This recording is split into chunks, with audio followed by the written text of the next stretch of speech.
The views expressed on Science for the People are not necessarily the views of this station, its affiliates, sponsors, or advertisers. On this week's episode of Science for the People, we'll be talking about the fascinating and little-known history of the autism spectrum. Stay tuned.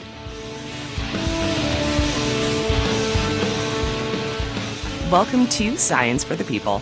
I'm Desiree Schell, and I'm joined by Steve Silberman, who has covered science and cultural affairs for Wired and other national magazines for more than 20 years.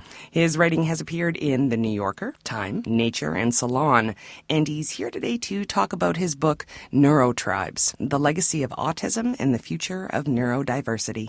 Welcome, Steve. Hi, Desiree. It's great to be here. Great to have you. So this book is getting absolutely brilliant reviews from science and non-science folks alike. So are you surprised that a book about, I guess, the history and future of autism is resonating with people so deeply? Well, here's the thing. Yes, modestly, I should probably say, oh my God, I'm so surprised, But the truth of the matter is that I knew that if I didn't write a book that both clinicians and researchers, parents, autistic people could read, that it would be a failure. Because I felt that the story that I was telling was so important that it needed to have as broad a reach as possible. So, there have been a million books about autism from the research perspective. There have been a million books about autism from the parents' perspective. There have been some very nice autobiographies, actually, by autistic people. But I felt that only by writing a book that would appeal to not only those groups, but also, the lay readers interested in science who'd been reading my Wired articles for years, that I would not really be doing the job. And so that's one of the reasons why the book took 5 years instead of a year to write.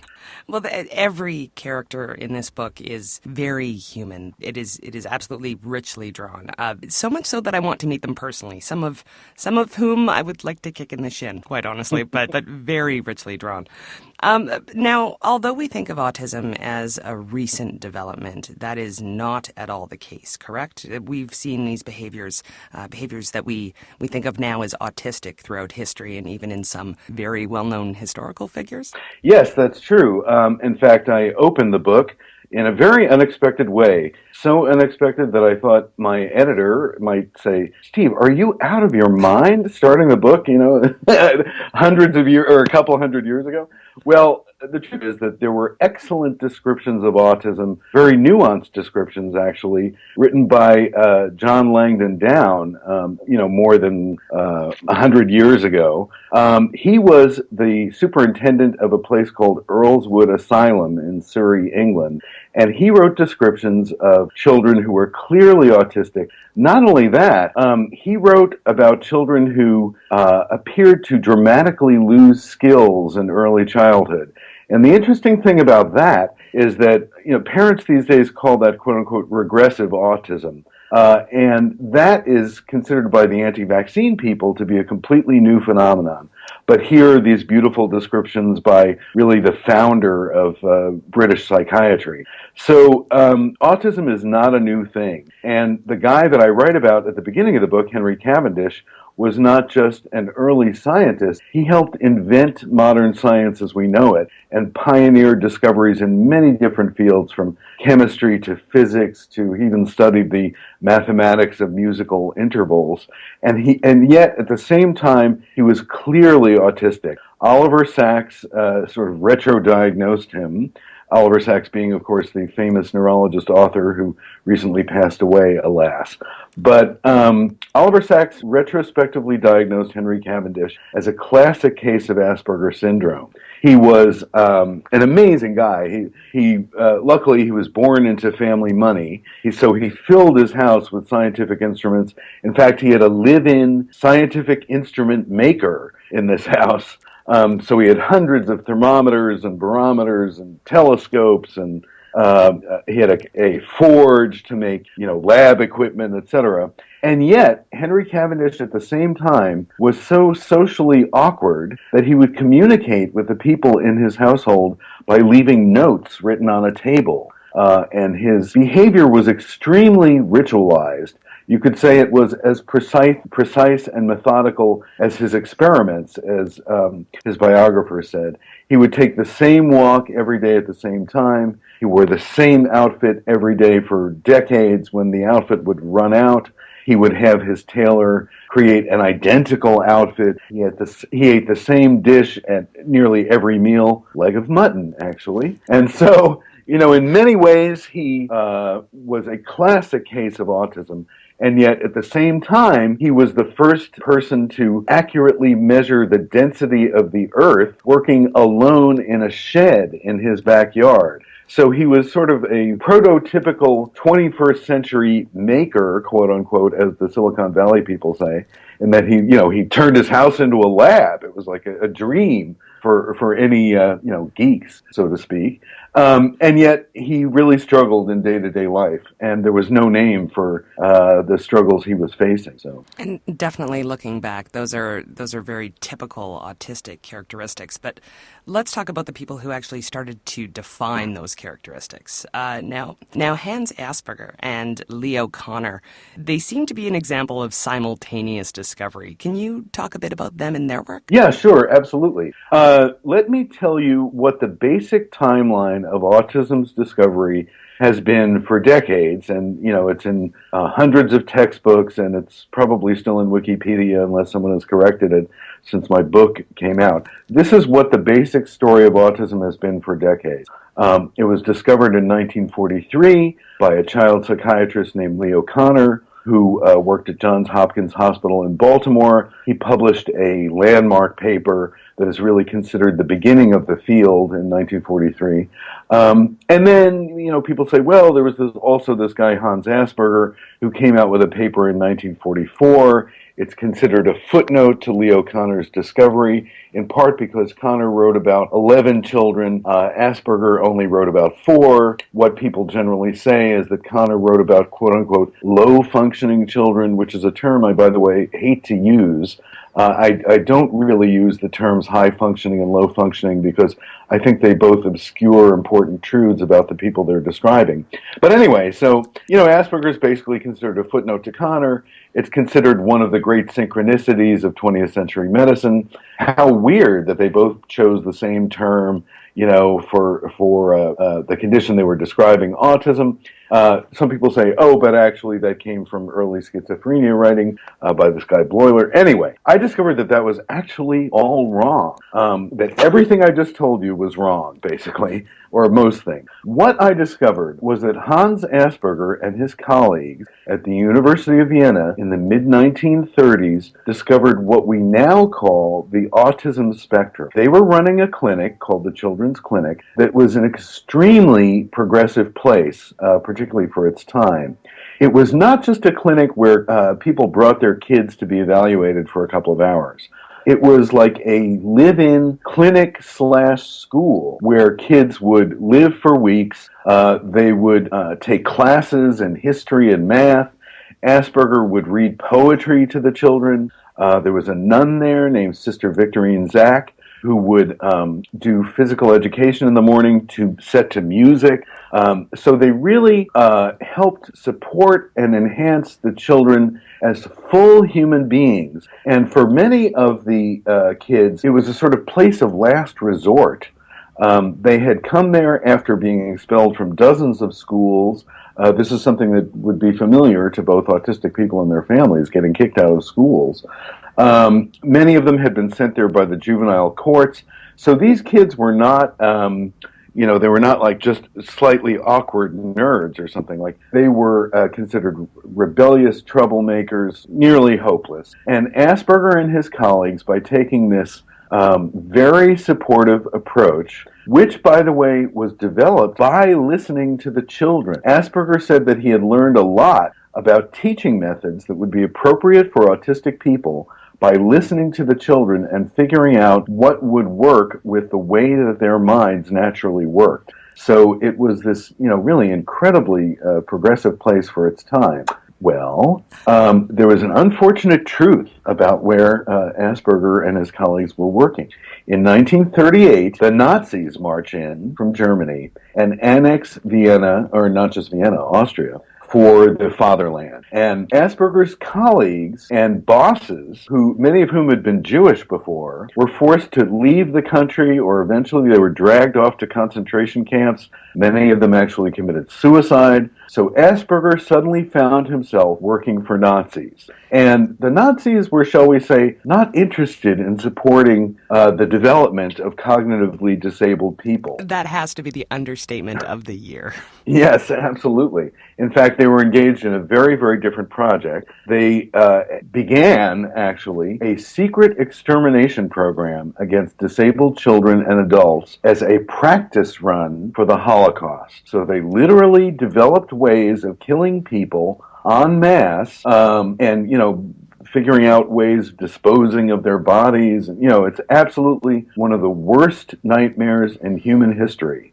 And so Asperger suddenly found himself, in charge of this clinic full of the kinds of children that the Nazis were trying to exterminate, because they were, they had this belief in eugenics, which, by the way, as I explore in the book, really came from America. The idea of eugenics was huge, mainstream science in America. Like, now we think, oh my God, the Nazis were monsters. How could they have done this? And yet, in America, in the 20s and 30s, they would have these eugenics congresses where mainstream scientists and people from the Rockefeller Foundation, would walk around looking at exhibits with names like the Negro problem and, the Jewish problem. And there would be statues of, the ideal man who was inevitably a man, B, white, C, went to Harvard. So eugenics was popularized in America with the all too catchy phrase, the self-direction of human evolution. I can kind of imagine that phrase catching on in Silicon Valley. Oh, that sounds good. We should no longer be subject to, random, Right. So anyway, so the eugenics idea, which had been really elaborated in America and also put into practice with the sterilization of people in mental hospitals, etc., that was all going on in America. Hitler loved the idea. He read about it. He read one of the primary eugenics texts while he was in jail after the beer hall putsch. He thought, this is it. This is great. This is how I'm going to create a master race. In fact, the Nazis might have been surprised when the Americans acted so offended by this idea, because it really came from us. Anyway, we didn't build concentration camps, but institutions were in a way like concentration camps. Anyway, so basically, the children in Asperger's clinic became the target of this secret Nazi extermination program called Action T4. And, Asperger did what he could to protect the children in his clinic. Well, one of the Jewish colleagues who had to leave was a guy named George Frankl. He was Asperger's chief diagnostician, and in fact, Asperger praised him for being particularly adept at judging what kind of educational path would be good for the children in the clinic. Another Jewish colleague of Asperger's who had to leave was a woman named Ani Frankel. And one of the sort of scoops in my book is that she wrote the first case history of an autistic person from Asperger's clinic and published it in English, by the way, in 1935.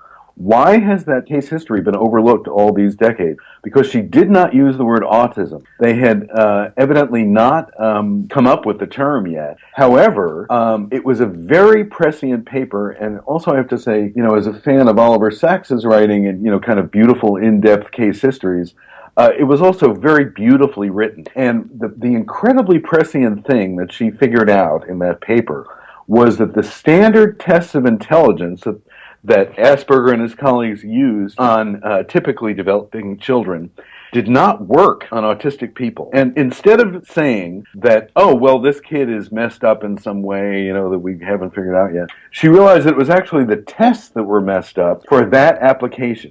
She decided that standard intelligence tests were not working on autistic people. So anyway, that was incredible. She also left.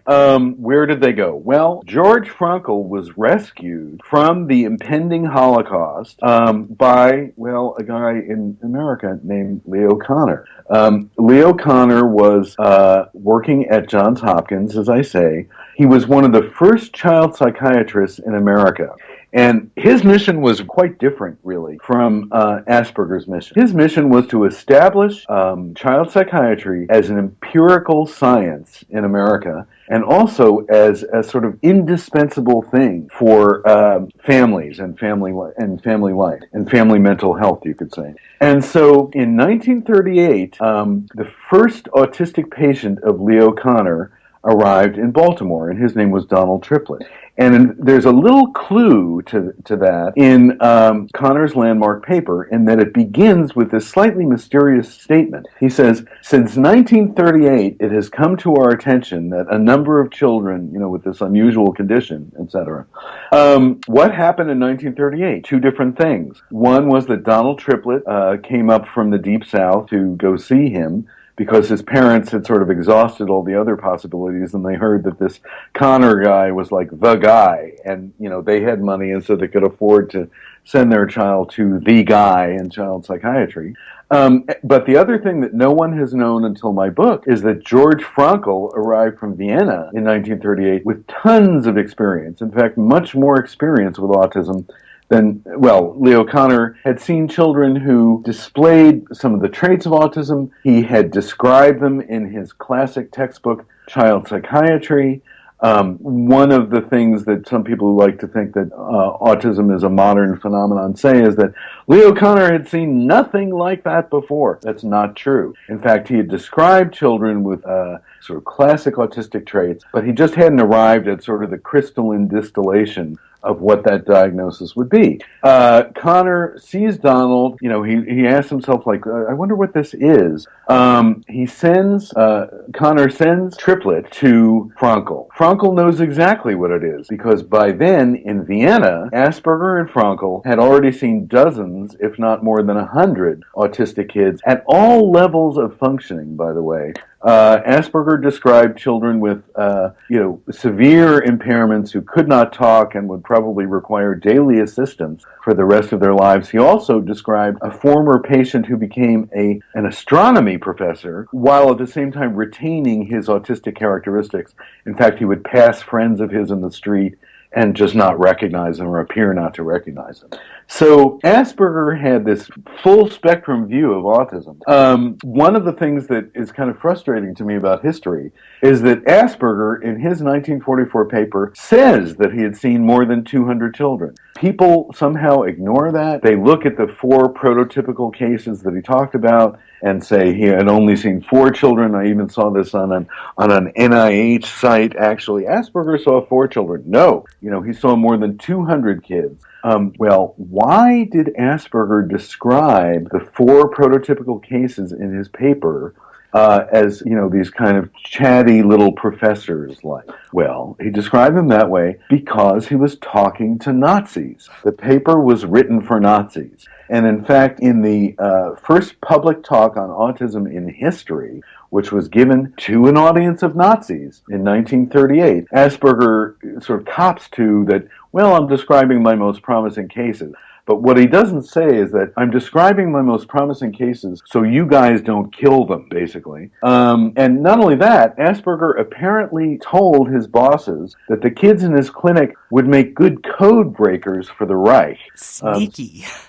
Sneaky. So, but also, if you know a lot about autistic people, actually that's, for some of them, that's an excellent, kind of job suggestion in a way, because they're very good at recognizing patterns, and working with codes. So not all autistic people, let me say, up front, there's a popular saying in the autistic community: if you meet one autistic person, you've met one autistic person. And, that is really true. Like anything I say, autistic people, blah, blah, blah, hardly anything applies to all autistic people, other than the fact that they generally get bullied and have been stigmatized for decades. But, no statement is true of all autistic people. So not all autistic people would make good code breakers, but that's what Asperger told the Nazis, try to save the lives of the children in his clinic. Well, think about this historical irony, which I don't know if I spell it out in the book in such plain terms, but you may have heard of a guy named Alan Turing, who, was just played by Benedict Cumberbatch in this thrilling movie called The Imitation Game. Well, Alan Turing, in addition to being gay, also had, they say, several autistic traits. I don't want to retro-diagnose him. I don't know. I don't know enough about Alan Turing. But it's clear that the guys at Bletchley Park, which was the code-breaking center in Britain for the Allies, who eventually cracked the Enigma code, thus saving millions of lives, they were all into crossword puzzles and codes and stuff that people with autistic traits would be attracted to. I would not be surprised if the crew at Bletchley Park did not resemble the crew at Google London, where I just was a couple of weeks ago, in that there were, I must say, I met several people who seemed to have a prominent autistic traits. So anyway, so the Allies, in a sense, took Asperger's advice, although they wouldn't have gotten it from him, and hired a bunch of geeks, to win the war, and they did. It was cracking the Enigma code was one of the huge breakthroughs for the Allies. And so, we beat the Nazis with the power of neurodiversity, you could say. This is Science for the People, and I'm here with Steve Silberman, author of Neurotribes, The Legacy of Autism and the Future of Neurodiversity. So now I'm wondering, how did Connor's perspective become the dominant narrative about autism over Asperger's? Well, the reason why Connor's perspective dominated the models of autism in the 20th century, here's one of them. Asperger was working for Nazis. Nazis were not exactly popular after World War II. So German medical research that had been done in the years leading up to the war and during the war was considered trash and worse. For very, very, very good reason. Because the Nazis would use people in camps and in the so-called children's killing wards for experiments that no one could survive. One of the chilling phrases in my book is that, they were experiments that could not have been performed in cases where the patient was expected to live. So the Nazis would do things that were basically torture they would experiment with how long could someone survive in ice-cold water, etc. And so basically the entire German medical field, which had been, by the way, kind of the model for so much breakthrough work in medicine before the war, much of it conducted by Jewish clinicians and researchers, German medical literature became, very undesirable. But there's another thing that Connor did that is not so understandable. He did name check George Frankl in his paper, just as saying, calling him a research assistant in a sense. But he never, for the rest of his career, talked about George Frankl's connection to Hans Asperger. And he also did not even name check Asperger in his work until the 70s. So most people think, well, Connor never read the paper. It was in German, which was, by the way, Connor's native language. Well, Connor never read the paper because it was in this obscure German medical journal. One that, by the way, Connor cited, in many other papers. Why did Connor, not mention Asperger's work? Well, it's probably the connection with Nazism in Connor's mind, because Connor was Jewish, and he had done this really heroic thing by rescuing not just Frankl, but these hundreds, actually, of Jewish clinicians, and brought them to America and found them jobs before they were exterminated by the Nazis. Annie Weiss had arrived several years earlier. She actually ended up meeting George Frankl soon after he arrived in America and getting married. And I have to say, two of the people who I would most like to sit down with for a couple of hours in the book were George Frankl and Annie Weiss, because they had such a prescient view of autism. George Frankl, in a paper that was never published that I found, he never finished it, but it was a beautiful paper. It's clear that his command of English was, not as good as Connor's, but still, it's a beautiful paper. And Frankl mentioned what he called the continuum, which is exactly what we now, consider the spectrum. And the terrible thing that Connor did, well, he did several terrible things as well as several beautiful things, but one of the terrible things that Connor did was that he did not define autism as a spectrum or a continuum. He defined it as a very rare form of childhood psychosis. And this was useful to his mission, which was establishing autism as a distinct clinical entity and establishing child psychiatry as an empirical science. Because you know that in order to do empirical science, you have to talk very precisely about the terms in your work. And so he defined autism very, very strictly and narrowly. In fact, I would go so far as to say artificially strictly and narrowly, as this, very rare condition. Asperger had considered autism and autistic traits common. He saw autism in popular, sort of stock figures from mass culture, like the absent-minded professor. He said that once you learn how to recognize the characteristic traits of autism, you see them everywhere. Now we know that's true because, how many times do you hear in a week, well, I think he's on the spectrum, Exactly. And so, autism and both autism and autistic traits are not rare. They're very common, and Asperger knew that. But that would not have served Connor's mission well, because, it would have been hard for him to say, well, we're child psychiatrists, and there's this condition, it's kind of vague and really fuzzy at the edges, and in fact, some of these people turn out to be very successful, but we're going to talk about this thing, and it's really important that we look at it. He was defining it in this very strict and narrow way, so much so that Connor once bragged, and this was after, by the way, his office became what one of his colleagues described as a national clearinghouse for autism diagnoses. I would go so far as to say a global clearinghouse, because he saw patients from as far away as South Africa.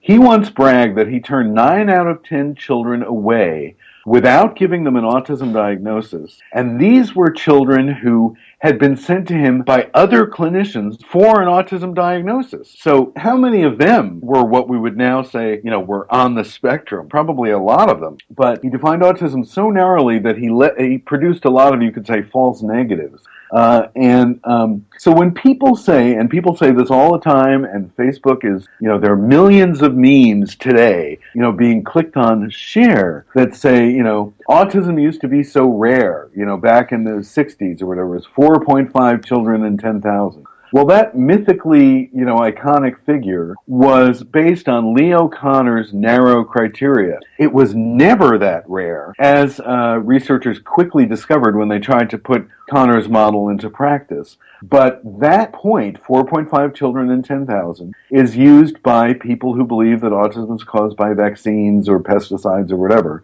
As, that's the quote-unquote normal, standard level of autism in the population. It's not true. It was never true. And that's one of the reasons why the so-called explosion of diagnoses happened in the late 80s and early 90s. And we'll definitely talk about that a little bit later. I have a whole bunch of questions I want to ask. Sure. But so let's talk a little bit about the difference between Connor's perspective and Asperger's perspective on the cause of autism. Well, Asperger believed, and boy, was he ever right on, he believed that autism was basically carried down the family tree by the interaction of multiple genes. He used the phrase polygenetic. I don't know what the German word is. But for the time, that was incredibly sophisticated insight. That it was not just genetic. I mean, that alone would have been a sophisticated insight for the time. But that it was not just genetic, but it was caused by the interaction of multiple genes. And Asperger said that in every single case, he had noticed autistic traits in the relatives, sometimes the parents, sometimes more distant relatives of the children in his clinic. He also noticed that some of them had very creative relatives, you could say, or relatives who were unusual or eccentric in many ways. And, now we know that those relatives were probably what we would call on the spectrum. And so Asperger noticed this and proposed that autism was polygenetic. When Leo Connor published his paper in 1943, he too, he didn't do it in quite such a sophisticated way, but he said that autism was very likely inborn, and in fact, he observed that in many cases that there was something different about the child from birth. Now, that actually turns out to be not so true. In fact, many autistic children appear to be typically developing at birth, but then around age 2 or 3, cues, sinister voice. In fact, the age when many children get vaccines, that basically autism becomes apparent to mothers and fathers and also to teachers and other people in the child's life at around that age for the first time. And that, by the way, turns out to be true even for skilled observers working with a population of the siblings of autistic children. So even if you know that this kid is at high risk for developing autism, even if you're a skilled clinician who's been schooled with videos and details of autistic behavior, you still often can't recognize it unmistakably in a child until the second or third year of life, which is very, very interesting. But so Connor said it was likely inborn, but he also left the door open to a much darker possibility, and this was in his landmark paper. He said that the parents of these children were cold. He said that he was quite condescending, I have to say, as if he expected parents never to read his papers, which they may not have at the time. He said that their marriages were rather cold and formal affairs. Now, what was Connor seeing? He might have been seeing parents with autistic traits, but he interpreted them in this kind of sinister way and said that, perhaps these parents are too caught up in their own very accomplished lives. He wrote about the parents appearing in Who's Who in America, which was like a guide to, kind of interesting A-list people. If you think about it, the people who were appearing in Who's Who also had access to Connor. They were the kinds of people who would find their way to Connor's office with their kids. And, Connor was seeing sort of the cream of the crop in a way. Upper class, intellectuals, many of them academics, in fact, many of them psychologists and psychiatrists. And so there was a built-in cognitive bias in the families that Connor was seeing. But what Connor did was psychoanalysis and Freudian thinking were kind of on the rise in a big way at that time. And so at first, Connor leaves the door open to both possibilities in his landmark paper in 1943. But then in 1946, something changes. And here's what changed. Connor would later say, in his usual rather self-aggrandizing way, he was like a kind of startup, entrepreneur for child psychiatry. I love these parallels. Right. He would say, that my paper immediately attracted the attention of the field. Well, no. In fact, hardly anyone wrote about it. The biggest plug that he got was from a guy who wrote in the sort of annual guide to psychiatry that Connor had made one of the most important discoveries in child psychiatry that year. What that guy didn't say was actually his daughter was in the paper. So Connor got a big plug from somebody whose daughter was in his paper. But his work was basically ignored until he said in 1946, in a statement that ended up getting quoted in Time magazine, he blamed parents for causing autism in their children, and he said, "These children have been kept in a refrigerator that didn't defrost." Well, that played big with, the media and with parents even who were terrified that they were doing something wrong in raising their children, and in parents who were looking for a great authority like Leo Connor to tell them how to raise their children correctly. And so that refrigerator parenting thing, and in fact specifically refrigerator mothers, because we live in a sexist society, that really took off, and that in fact made Connor's work popular. So that suddenly Connor had all this attention because he had blamed parents, and oh my God, parents are doing it wrong, and so that turned out to be a terrible thing in so many ways, because Connor's recommended course of quote-unquote treatment for autism became institutionalization, to remove the child, quote-unquote, for their own good from the toxic family environment. So these children were put in institutions. Well, were there luxurious autism wards for these children? No. They were put in psych wards, basically, or in state schools for the quote-unquote mentally retarded, or, the even more insulting feeble-minded. There were plenty of those, so that's where the kids ended up. Meanwhile, the parents were told to take years of psychoanalysis to figure out why they hated their children so much that they drove them into autism. Parents were told to quietly remove the child's pictures from the family albums, never speak of them again. Parents were told not to tell other families that they had a child with autism because it was considered a source of shame, because the parents were considered, the villains in autism. And so if you put all those things together, you end up with nearly 2 generations of invisible autistic people who grew up in adult psych wards and homes for the feeble-minded, who were never spoken of. The families could not support each other. It was a horrible, horrible thing. And not only that, but in these psych wards, the children were subjected to unbelievably brutal, forms of restraint and seclusion, straitjackets. Once psych drugs came along, they got the full, battery of drugs for psychotics. And so, when people say to me, why is it that I never heard of autistic kids? Because I'm a trailing edge baby boomer. I'm old. I'm 57. So, my peers will say, I never heard of autism when I was growing up. Well, there was a good reason, because if the kid was really very disabled, they were never seen. They were in institutions, and the parents did not talk about them. And this was a horrible thing. This is Science for the People, and I am talking to Steve Silberman, author of Neurotribes, The Legacy of Autism and the Future of Neurodiversity. And we'll be back with more of that after this.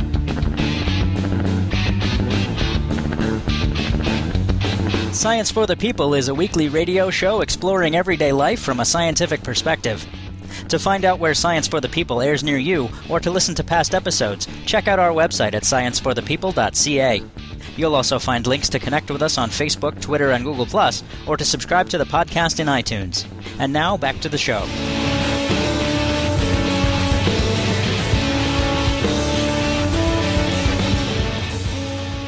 Welcome back to Science for the People. I'm Desiree Schell, and my guest is Steve Silberman, science writer and author of Neurotribes, The Legacy of Autism and the Future of Neurodiversity. All right, so when did that horrible perspective on parenting children with autism and autism itself change? Well, it's important to note that before it changed, it was wildly popular.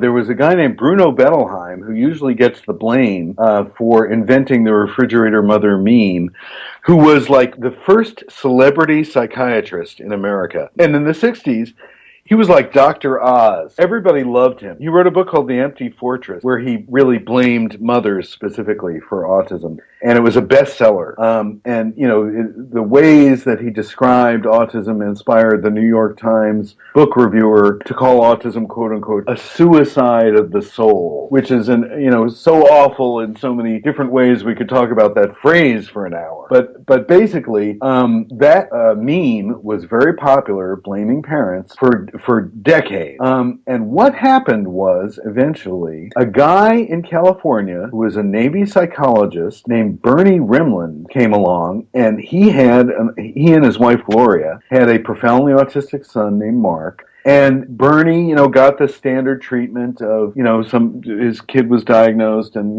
then the Rimlands were told to go into psychoanalysis. And Bernie, knew a little. He was not, an autism specialist by any means, but he knew enough about psychology to know BS when he heard it, And also, he and Gloria were warm, affectionate, Jewish teddy bears, basically. Like, they were really nice people. And so for them to be blamed, in fact, Gloria told me, I interviewed Gloria. Unfortunately, Bernie has passed away, but I interviewed Gloria, and she told me that, one night after taking care of Mark for really years in virtual isolation, they went out to dinner with another couple, and the wife and the other couple said to Gloria, you just don't seem to me like that kind of people. And Gloria was like, what kind of people? Someone who would do that to your child. And so this is how pervasive it was. And, Gloria never saw them again, understandably. So it was very, very pervasive. So Bernie decided that this is wrong. So he started collecting notes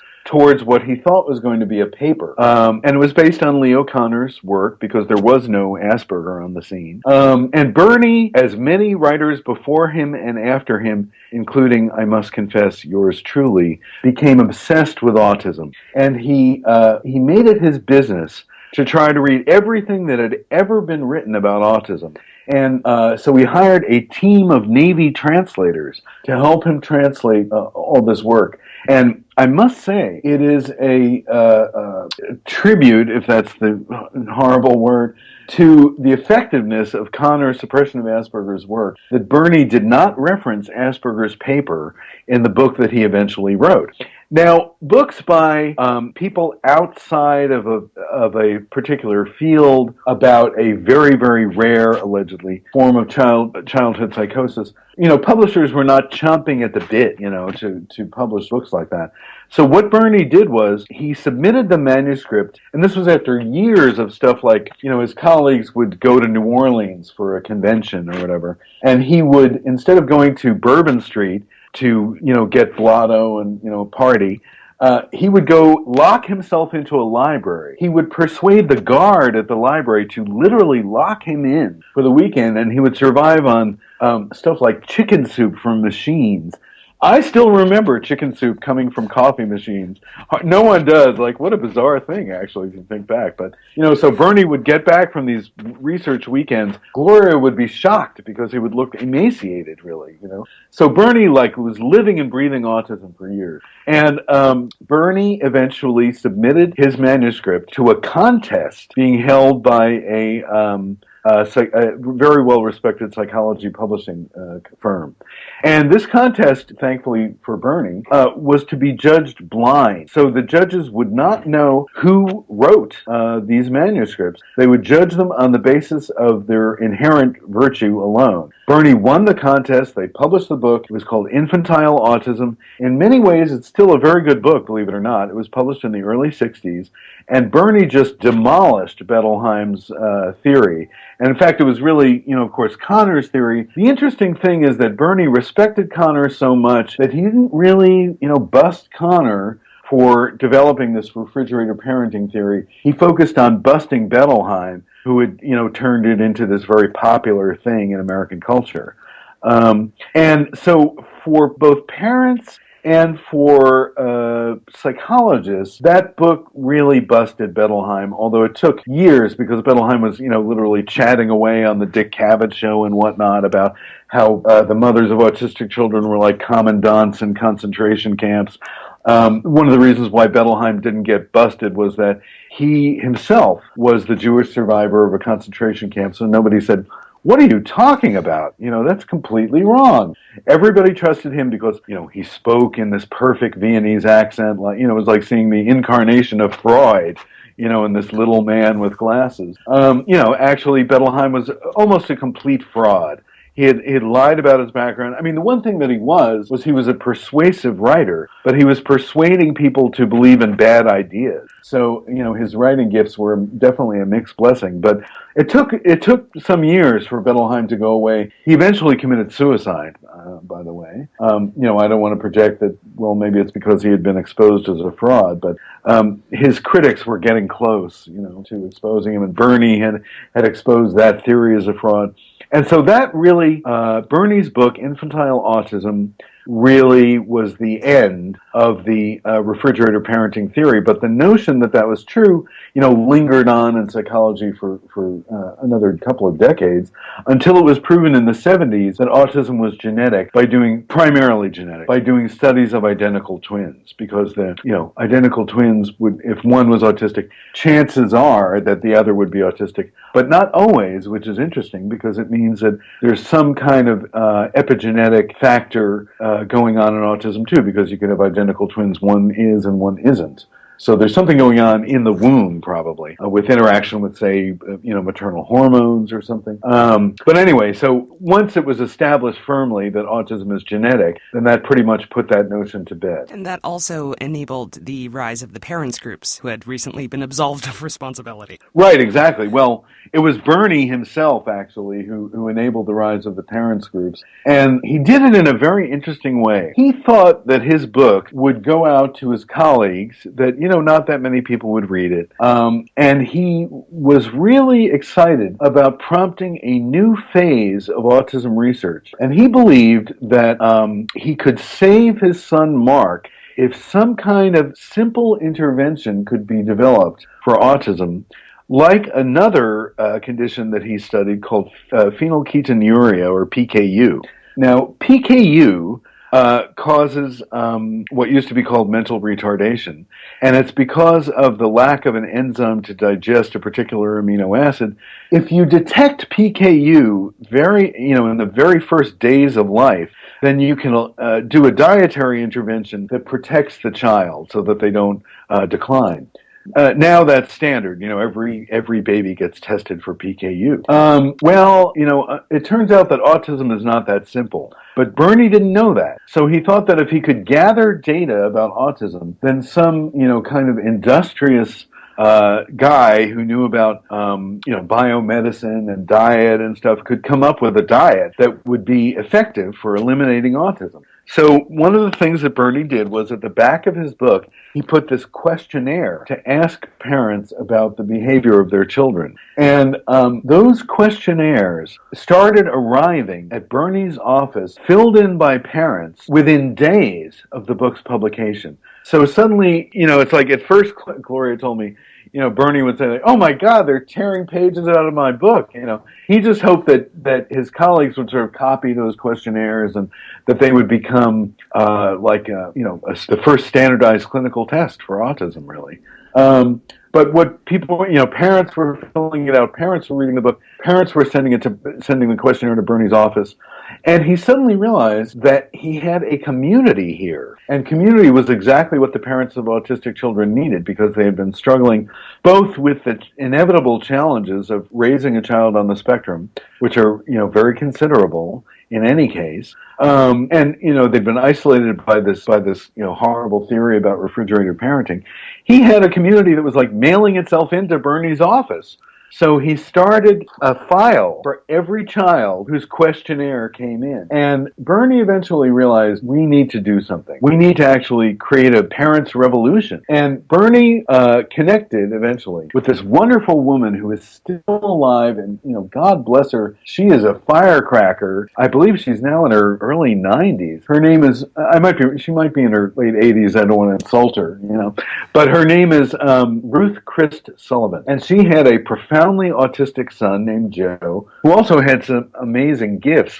She noticed that Joe was putting together a crossword puzzle when he was a baby, and Gloria, he was doing it in a doorway, and Gloria, walked through the door, scattered all the pieces on the puzzle. Joe put the puzzle back together upside down, so he did not know what the big picture of this crossword puzzle was.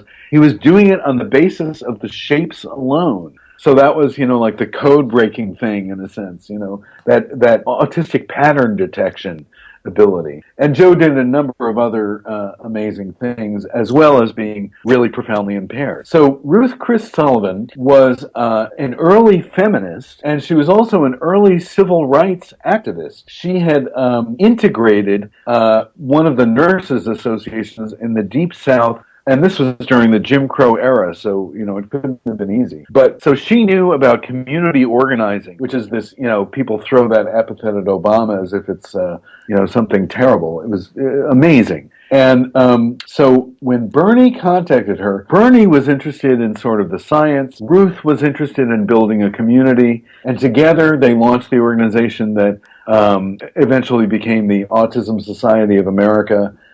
It was called the National... Oh, sorry. I'm going to have to look. I'm sorry about that. Anyway, Bernie and Ruth Chris Sullivan launched the first National Autistic Society for Parents, really.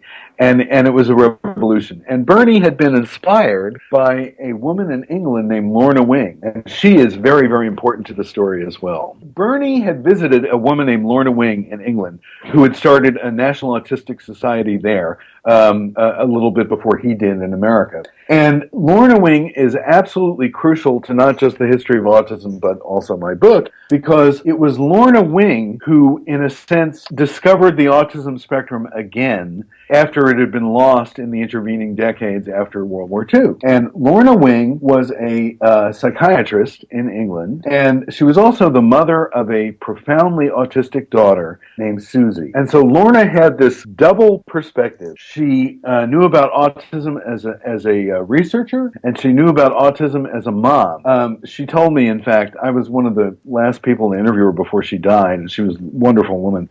And she told me that she thought Connor's theories of refrigerator parenting were bloody stupid, as she put it. And she knew that her husband and she were, very, very warm and affectionate people. They adored Susie, absolutely. They were completely devoted to her. And so now Susie actually would have met Connor's narrow definition of autism. And eventually, Lorna was asked by a public health official to gather information about all the families with cognitively disabled children in a suburb of London called Camberwell, so that services and resources could be appropriately allocated for these children and their families. So basically, Lorna and a research assistant named Judith Gould went out into the community to find cognitively disabled children. Now, this was different from Connor's approach, which was to basically wait until families came to his office with their kids.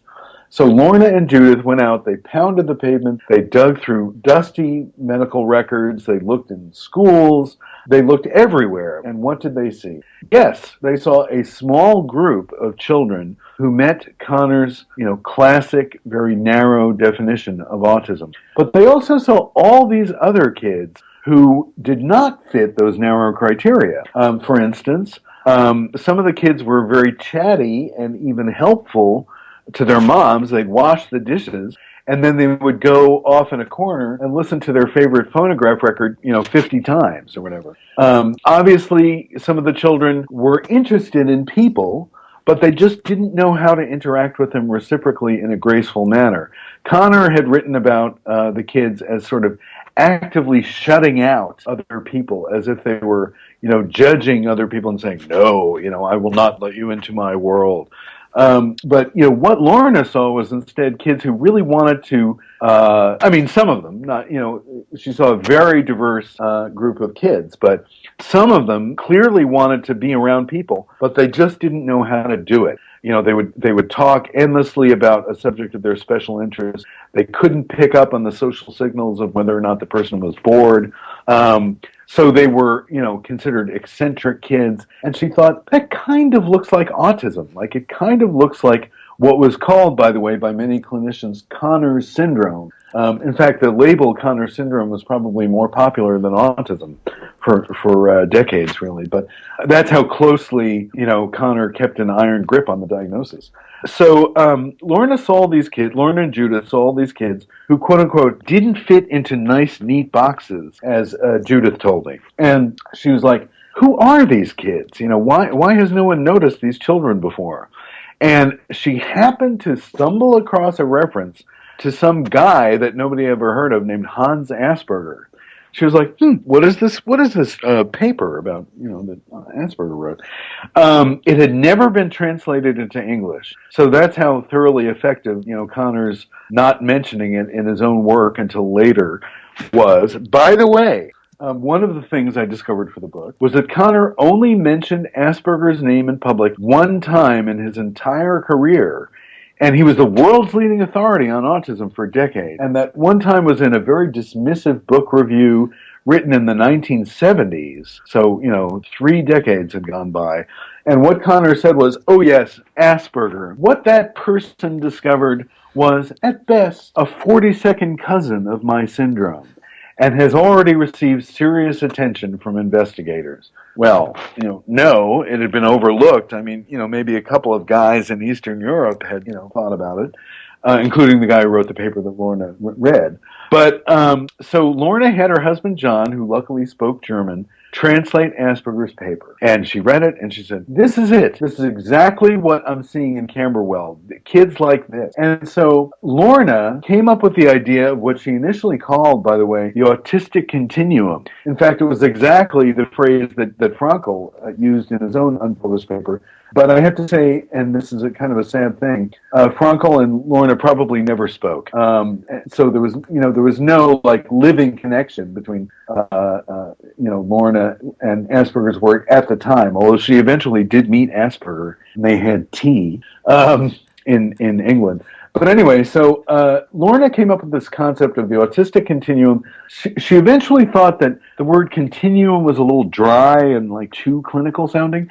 So she replaced it with the word spectrum because it sounded more like a natural phenomenon, like rainbows. She quietly worked with the editors who were putting together the so-called Bible of Psychiatry, the Diagnostic and Statistical Manual of Mental Disorders, or DSM, to swap out Connor's artificially narrow model of autism for really Asperger's much more inclusive, broad, and diverse one. And Lorna also introduced the concept of Asperger's syndrome to apply to these kind of chatty kids who were clearly very intelligent, who would, pursue their passions with vigor, shall we say, the things they were interested in. So, one of the things that I correct in the book is that people think Asperger discovered Asperger syndrome. They think that because Asperger described these chatty little professors in this paper, but Asperger really discovered the autism spectrum. Lorna put in Asperger's syndrome into the DSM specifically because it did not contain the word autism. The word autism was so stigmatized that if she would say to parents, well, I think your child has autism, they would be horrified because the sort of holdover of the era when parents were blamed for autism was still very much in effect. So she said, aha, if I come up with a diagnosis for autism that doesn't have the word autism in it, it may become very popular. And boy, was she right about that, I mean, I must say, Asperger himself would be very, probably like, I can't even imagine what he would have thought about people proudly calling themselves Aspies. That would have surprised Asperger, and it would have surprised Lorna. But anyway, so Lorna broadened the diagnosis, and people didn't really, outside of a small group of experts that talked to each other in journals, people didn't really pay too much attention to what this British woman, was doing with the parameters for the diagnosis of this. Isn't it a very rare condition? That's what we've always heard. So, people didn't really care so much that she was tweaking this diagnosis. But then, her changes went into effect in two successive editions of the DSM, one in 1986 and one in 1994. And what happened then? The so-called autism epidemic began. And that's because she knew that families of children with autism who were not getting access to services because they couldn't get a diagnosis under Connor's criteria were left out in the cold. And so because she was such a parent herself, she knew how important it was to give parents the key to access services, which was a diagnosis. And so to Lorna, the fact that more kids were getting diagnosed with autism was very good news because it meant that the changes that she had intended were going into effect and it was working. But then, as we all know, things went wrong. Once the number of diagnoses increased so much, people started blaming things like vaccines. Steve, I want to talk to you for the next 4 hours, and we are completely out of time. You are wonderful. We haven't covered so many of the things that I wish the audience. Sorry. No. Why are you apologizing? I'm just, you let me go here. Okay. We have not talked about the future part of the title of your book. We've talked a lot about the history, but not the future, and I really highly recommend this book. People go out to read it. And actually, if you wouldn't mind, as soon as we get off the air, I'd love to talk to you about something that I was always really interested in, the link between science fiction and the autistic community. Do you have a few more minutes after the show ends? Oh, sure. Absolutely. So for anyone who's listening, those extras are only available to our donors. Do go to the Patreon link on our website, and you too can hear everything that you're missing. Hello. When's the last time you were on our website? It's probably been a while, I would assume. Well, there's no time like the present. Head to scienceforthepeople.ca, where you'll find links to connect with us on Twitter, Facebook, and Google+, which people apparently still use. And there's also a link to iTunes, where you can listen to past episodes, subscribe to the show, or leave a review. Thanks for listening, and we'll see you next week on Science for the People.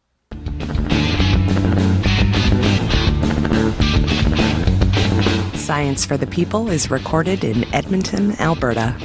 The show is produced by Rochelle Saunders. Ryan Bromsgrove is our promotions manager. Our social media manager is Chelsea Butler. K.O. Myers updates our website. Helen Quivalon is our publishing liaison. Ed Haynes is our guest coordinator. We get research help from Josh Witten. The show is edited by K.O. Myers and Ryan Bromsgrove. Our theme song was written and recorded by Fractal Pattern, and its title is Binary Consequence. The show is hosted by Rochelle Saunders, Marie Claire Shanahan, and me, Desiree Schell.